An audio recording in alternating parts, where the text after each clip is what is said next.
Hey ladies, welcome back to the show. I am your host, Trisha Stefankowitz, a registered dietitian and nutritionist.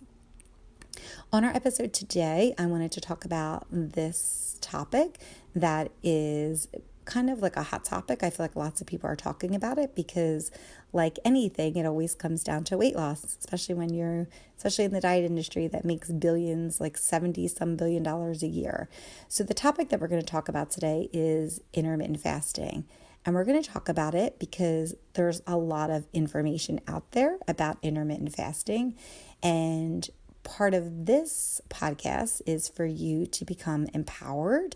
And part of becoming empowered is to have the knowledge to make decisions to figure out if this is something that would benefit you in your life. So we're going to talk about intermittent fasting today. We're going to talk about what it is, what it does in your body, what some of the studies show, what the studies don't show. And then at the end, I'm going to kind of give you my opinion about intermittent fasting. And I'm torn on it. So I'm going to tell you where I've come up on the topic of it. So let's dive deeper into what intermittent fasting is. Intermittent fasting is also known as time-restricted feeding. So instead of focusing on what it is you're eating, we're focusing on the timing of your meals. You typically have a period where you're fasting and a period where you're eating. And that is really just determined by each individual. Basically, when you're eating, when you're in an eating window, your body is eating food, and that food is typically broken down into glucose, and the glucose then goes into your cells. And what that glucose does is it goes in to help preserve brain function.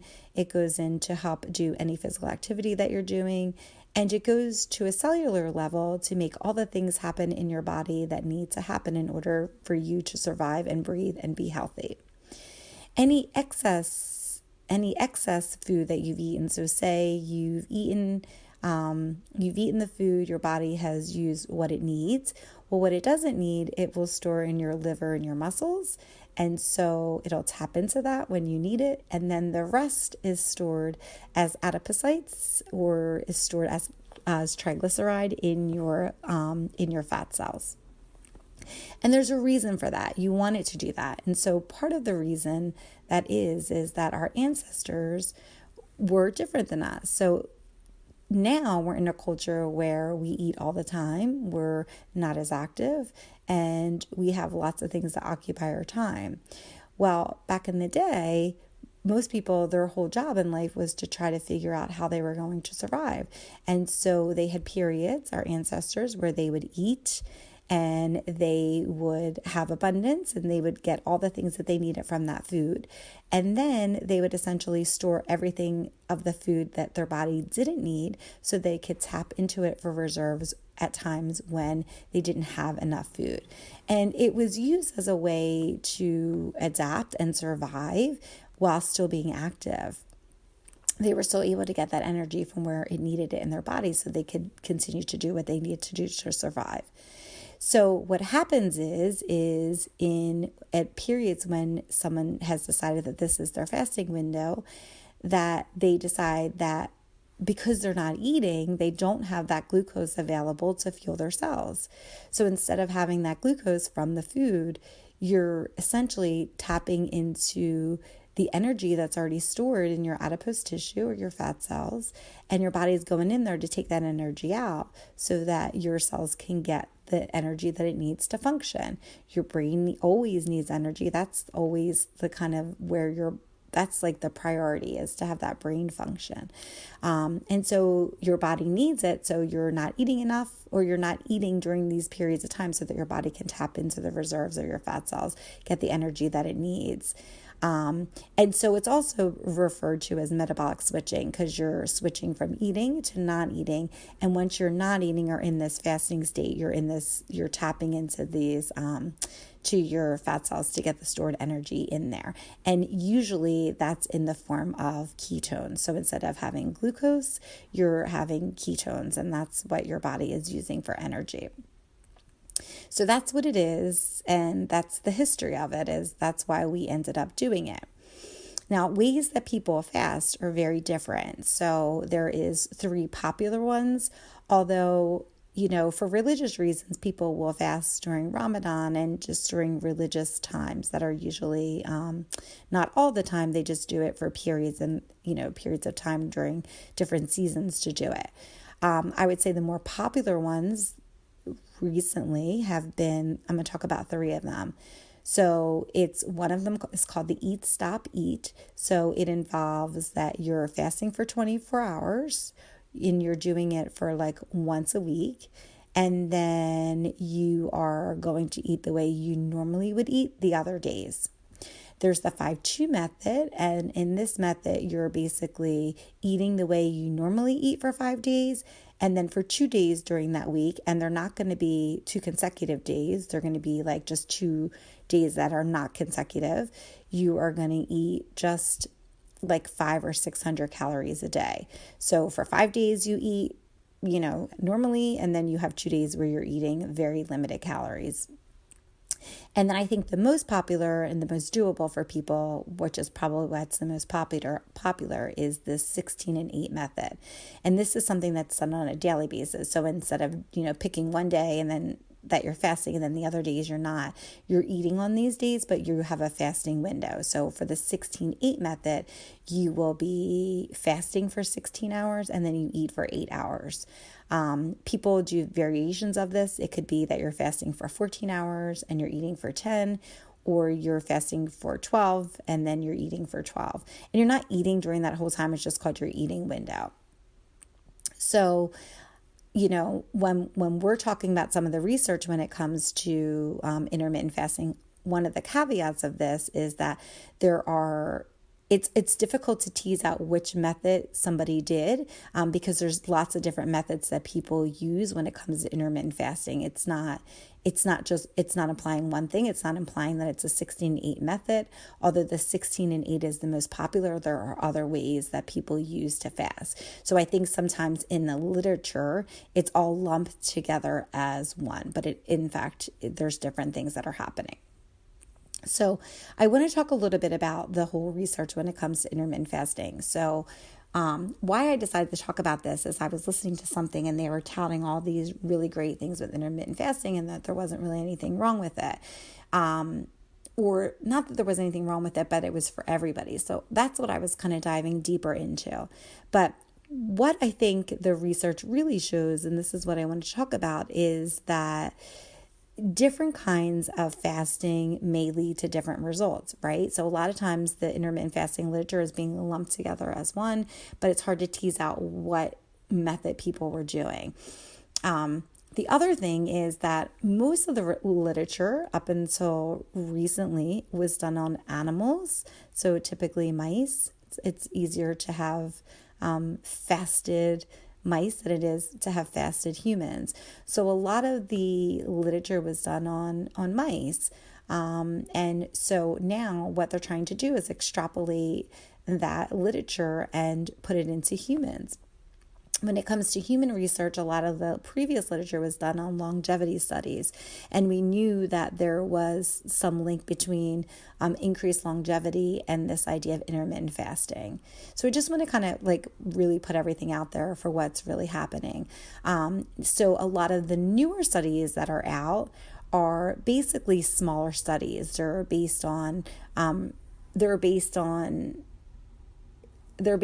humans, but they're very small. So there is more robust studies that are needed when it comes to intermittent fasting, because I think a lot of times some of the research is based on, the animal research, and it may not extrapolate into the human population as well as I think we believe it may.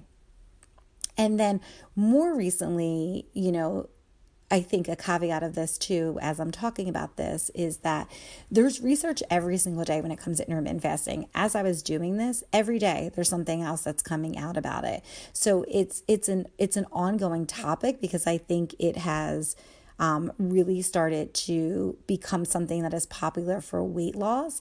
Like anything in the diet industry, once it becomes more about weight loss, I think there tends to be a little bit more research that's done on it. So because there's more people that are focusing on it for weight loss, then that's kind of where some of the literature is going now, is like trying to extrapolate it into the population and see if there's an impact on first larger populations. So we need some really large, robust studies of different kinds of people to see where the benefit is.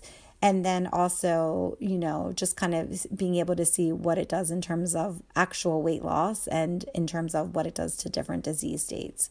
So that's kind of my caveat. And actually today I was talking to my friend about it, and she has done intermittent fasting, and her and I talk about it a lot. And really, I think what it's really, some of the studies are starting to show that it's boiling down to is that it's a calorie restricted diet, right? Because you're not usually with intermittent fasting, you are having some calorie restriction there. So it may not be the whole intermittent fasting. It may end up being more of a calorie restriction, because typically with intermittent fasting, because you have a shorter eating window, you may not be eating you may not be eating the same amount of meals, or your composition of your meals might be different. And the results that you get are going to depend on that too, because you're not taking any of that into account. So let's kind of talk about what the evidence that we have right now is saying about intermittent fasting, what we know is out there. And the caveat here being that it's going to change. Nutrition literature changes all of the time. And so it is going to change, but what we have and what we have shown that is successful now is what we're going to dive into. So we know, or what the literature shows us, is that there is a fasting period that happens with intermittent fasting. And during that fasting period, there seems to be some kind of repair of the cells. So on a cellular level, there is some repair of damaged cells that is happening here. So the cells are able to remove any of that damage that's happening within the cellular repair. And sometimes people say like free radicals. So free radicals are like old cells that are just kind of like hanging out there, and you don't want to have them all in there.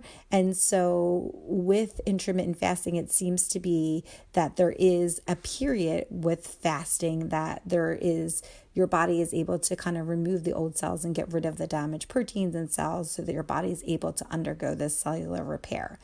And it doesn't seem to happen if you're not having a period of fasting. So it sounds like fasting and not eating all of the time, that there is a benefit in that way. We know a lot of the research is when it comes to increasing lifespan, because we know that there is something that helps with gene expression. So it helps increase lifespan. There has been this association with fasting and gene expression. There's been a suggestion that there's an improvement in insulin resistance, right? I had a diabetes expert on here. Her name's Angela Mandersfield. She focuses on diabetes and pre-diabetes, and there is some research to support that there is an improvement in that. But one of the caveats in the study, well, I keep saying the caveat, but in the research based on insulin resistance, what has been more recently shown is that for some reason there might be more of a benefit in men than there is in women. There has been an improvement seen with blood pressure markers, like an improvement in blood pressure, cholesterol, and triglycerides with intermittent fasting. And when it comes to weight loss, because I think this is why most people do intermittent fasting, there are now more studies on it, but the human studies into weight loss has been small. And one of the things that hasn't been accounted for is that the amount of food that you're eating during intermittent fasting. So I think for people that achieve intermittent fasting with weight loss, some of that may be related to that there's a calorie restriction and not actual that you're fasting. And so there hasn't been a lot of studies to really show like if you're eating the same amount that you always eat, if you would still lose weight, or if it's the calorie restriction in the intermittent fasting that is the result of the weight loss. Okay, so that's the benefits that they've seen so far. So studies suggest that intermittent fasting may be more beneficial in men than in women. So this is some of the more recent research that's out there. So they had done studies with blood sugar in men and women, and for some reason it seemed that there was a greater benefit on blood sugar and improving blood sugar in men than in women.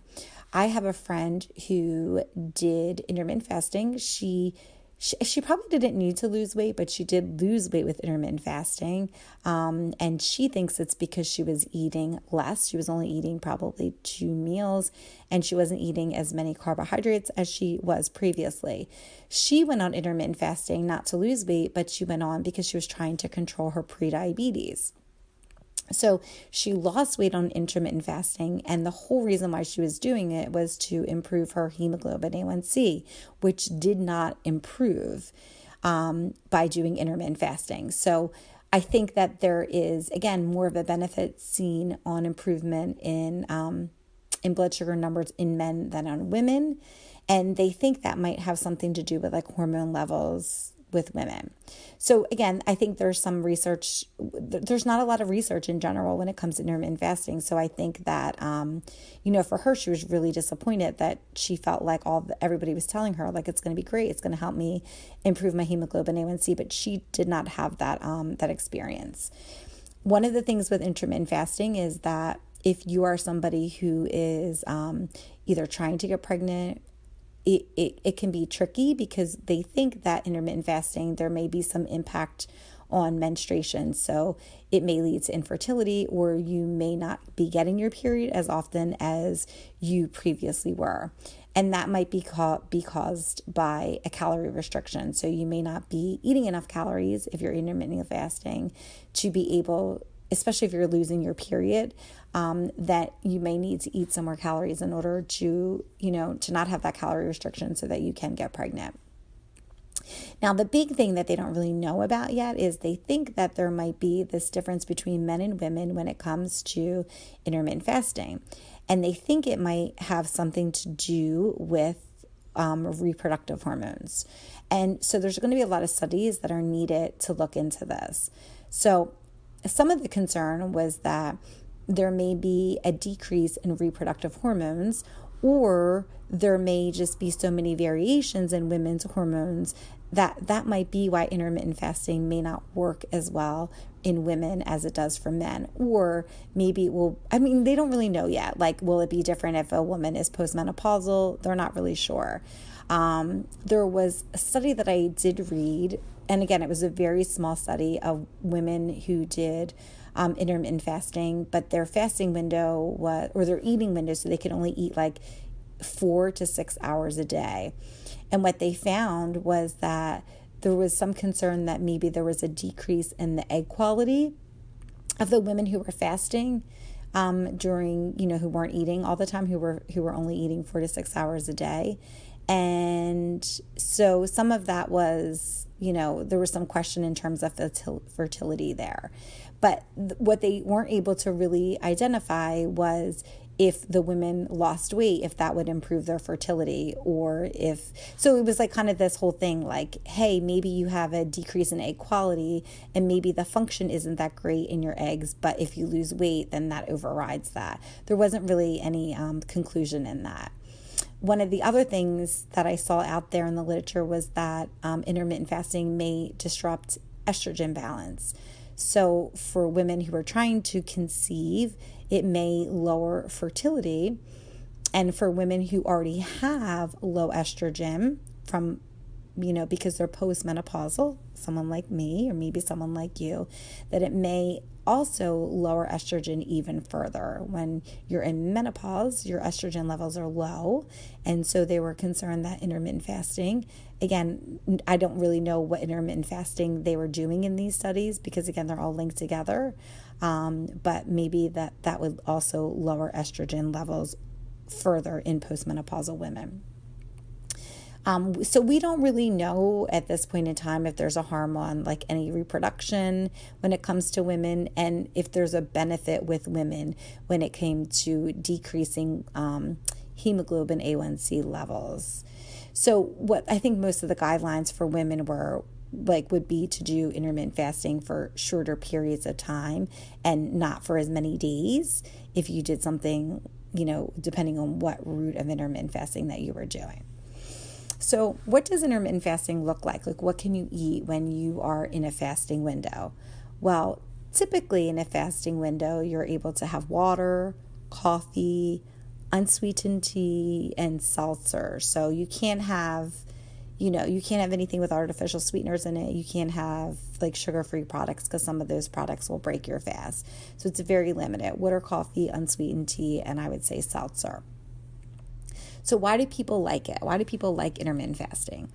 Well, I think that people like it because if their goal is, if most people like it because they're like, it feels convenient, it's flexible. I don't need to like monitor my calorie intake. You don't have to do portion sizes. You don't have to write down your food. You just eat in your fasting window, and then you just eat when it's your eating window and you stop eating when it's your fasting window. And I think people like it because it's usually you can just eat regular food and it's not supplements.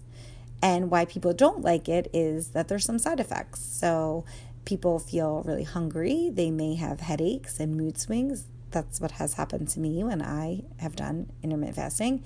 There could be a decrease in energy, an increase in irritability. And those things usually go away within about a month or so. So just kind of know that that's like normal. And then let's talk about who should fast. Okay. So typically people that do intermittent fasting are healthy adults. So I feel like a lot of the social media accounts, when they're talking about intermittent fasting, are people that are pretty healthy, or maybe, it's probably not going to impact them to have those fasting periods.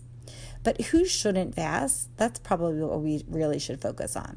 So if you're under the age of 18, it's not recommended to fast. And the reason for that is that we think that there's a calorie restriction typically that goes into intermittent fasting. So we don't want you under the age of 18 to have that calorie restriction and to impede growth of any kind. If you're pregnant or nursing, also you may not be getting enough calories to be able to support the growth of the baby or to support feeding your baby. So intermittent fasting is not recommended. If you're trying to get pregnant, I would probably not intermittent fast. We don't know what the impact on intermittent fasting is on the quality of your eggs, the counts of your eggs. We don't know if it affects your period. So if you are somebody who is not getting a period because you're doing this calorie restriction, or you are calorie restricting on this intermittent fasting regimen, and if you haven't had your period, then we probably don't want you to be intermittent fasting. If you have a history of eating disorders, do not intermittent fast. If you are prone to overeating or undereating, I would not intermittently fast. So one of the things that I'm going to talk about a little bit more in a couple of minutes is about one of the things that I think is wrong with intermittent fasting. That if you're prone to overeating, I think it's very hard to, or especially if you have any disordered eating, it may worsen that. So I would not intermittently fast if that is something for you. If you're somebody who really struggles with your hunger cues, or maybe you're preoccupied with food, I would not intermittently fast. If you're somebody whose blood sugar drops easily, like I have a friend who doesn't have any history of diabetes or anything, doesn't take any meds for that, but her blood sugar drops, and when it drops fast. So for someone like her, you don't want to be in this fasting period because it will, if she's not eating and she continues not to eat, it will further worsen her blood sugar. And then probably one of the main people who should not intermittently fast are people who take insulin. So, we've talked about on here before that there's different types of diabetics. So there's diabetics that need insulin. There's diabetics who don't need insulin. But anybody who's taking insulin, in general, probably should not fast at all. Somebody whose blood sugar isn't that well controlled probably shouldn't fast either. Anyone with low blood sugar at all should not be intermittently fasting. And then there's people who have diabetes that isn't related to anything that they're eating. It has to do with the destruction of their of their cells in their pancreas. And so those people, especially if they're taking insulin, should not be or would not probably be candidates for intermittently fasting, as it could worsen their periods. It could worsen their periods of high or low blood sugar. And low blood sugar is really, really dangerous. And so for anybody who isn't sure if they should intermittently fast, I would probably talk to a healthcare professional or your doctor just to kind of see if it's something that's right for you. I think it's something that a lot of people do and doctors recommend it because it's like, oh, it's weight loss, but it really isn't recommended for everybody. So we've talked about how intermittent fasting is something that's really out there. It's being touted. There's a lot of benefits, but that a lot of the benefits seen were in animals, and that there's limited studies when it comes to humans. And it seems like much of the research so far supports the benefits more in men than in women. So we know that the literature right now is limited. And it's really been in smaller study trials in humans, and that we need more robust studies in humans to really see what the long-term benefits are of intermittent fasting. There are some exciting studies underway to determine intermittent fasting and its impact on your heart health, on cancer, because inflammation is such a key interest in why people do intermittent fasting. There's going to be diseases like Parkinson's and Alzheimer's and MS that they're really studying to see if there's an impact with those diseases in regards to intermittent fasting because of that reduction of inflammation. So that's kind of the research when it comes to intermittent fasting. It's limited, but there are some benefits. So now I kind of want to tell you about like what I think about intermittent fasting and where I've been on that. So if you don't want to hear my opinion, then you're done this episode, but I think you might want to hear it. So intermittent fasting is something that has been around for a really long time. And I believe that like anything in life, it's not a one-size-fits-all solution. I told you I had a friend who did intermittent fasting to decrease her blood sugar. It did not decrease her blood sugar, but it did lead to a weight loss for her, and she was happy about that. A lot of this is anecdotal. So what's going to work for somebody might not work for you. And so part of talking about that is to figure out what works for you. So intermittent fasting, I think why a lot of people are really attracted to it is you can kind of eat whatever you want. Now, one of the things that nobody tells you also is that you can intermittently fast, but again, there is this calorie restriction that is probably leading to some of the benefits. So if you're somebody who's eating exactly the same amount of foods, but you're just eating them in a shorter window, well, then you may not have the weight loss benefit if that's what you're trying to get, because you're still eating the same kind of calories and you're still eating the same kind of, foods. It's the same. You're just doing it over a shorter window or period of time. So one of the things that this leads to for some people can be overeating or binging. And so this is where I struggle with the whole intermittent feeding kind of idea. So if you're trying to get to a place that you're not eating or overeating and binging, then it's probably going to be very hard for you to do intermittent fasting, because you're essentially ignoring your hunger cues and your fullness cues. And that, for me, doesn't feel very natural. I've worked as a dietitian for over 20 years. And like, as I've told you before, like I see that there's a need to improve lifestyle and to reduce your risk of diseases such as cardiac disease, hypertension, diabetes. And there is an impact in the way that you eat and your lifestyle in terms of disease. But I'm also a woman who's dealt with, my own relationship with my body for many years and worsened over the last 5 years after I had my son. And so I know what that feels like to have shame and embarrassment about your body and being so like wanting to lose weight and wanting to feel better in terms of how you look, but then also trying to feel like you're trying to repair this relationship that you have with your body and with food. And so intermittent fasting, when you're doing that, it's really hard to heal that relationship with food, because you're not listening to any of your you're not listening. You're essentially ignoring your hunger and your fullness cues. And so the other thing is that you're still then having, like, for some people, for them, it's still like you're having this, like, you're on a diet, you're off a diet, you're on a diet, you're off a diet, because, if you're fasting for 16 hours, well, then you can't eat because it's not your fasting window. So I think what feels very unnatural to me is that you're not listening to your body's signals. And I think that your goal is to really tap into what your body is telling you. It's not to eliminate that feeling of not being hungry, because you won't know if you're hungry or not, because you're not eating during that time. You're essentially doing everything you can do to not eat during those periods of time, because it's another rule that you've put on yourself in terms of, I can't eat because of whatever it is you can't eat. And so this is where I kind of go through this whole idea, and I still struggle with trying to figure out how to marry this idea of, like, okay, what can you do that you're talking about and you're becoming empowered to make lifestyle choices, but that you're not going crazy where it's to the point that you're being extreme and you're not listening to your body either.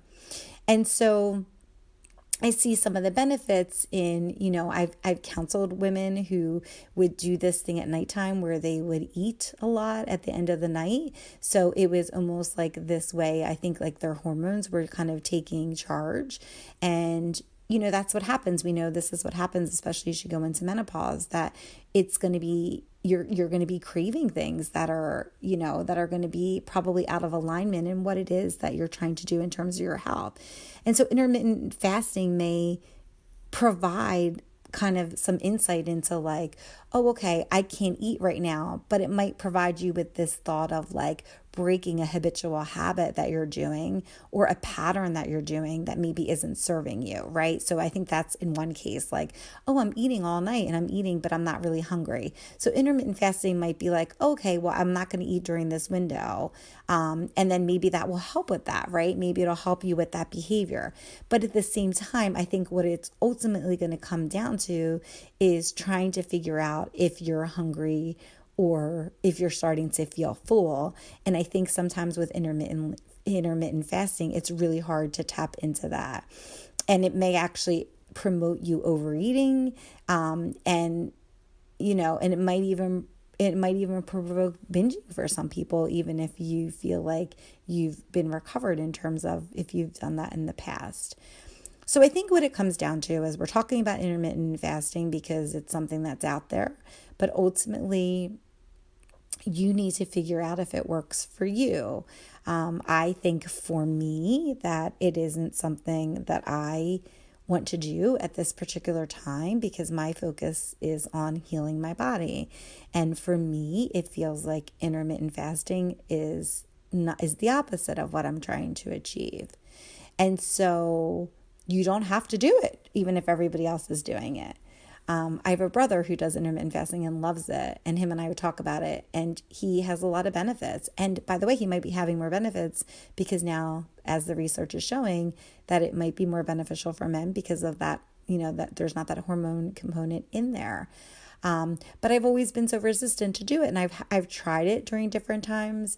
And for me, that's what ends up happening is that I end up being deprived, and then I end up overeating. And so for me, I felt like that maybe wasn't something that was good for me. And so now I think it's up to you to kind of know that you have this data, you have the most recent literature that is that tells us that there is some benefit of fasting, but I am not I like intuitive eating, but there are these intuitive eating dietitians that say that the way that you are doing this idea of fasting is that when you sleep every night, you're fasting. And so that you don't really need to do a fasting.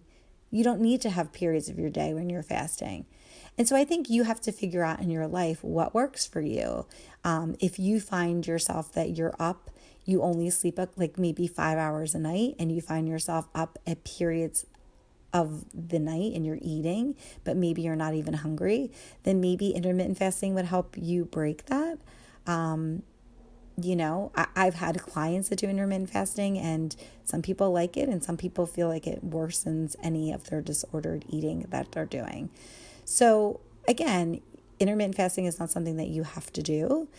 You are going to not be eating when you're sleeping at nighttime, so you are doing some kind of fasting, so your body can have some sort of recovery when it comes to repairing of your cells.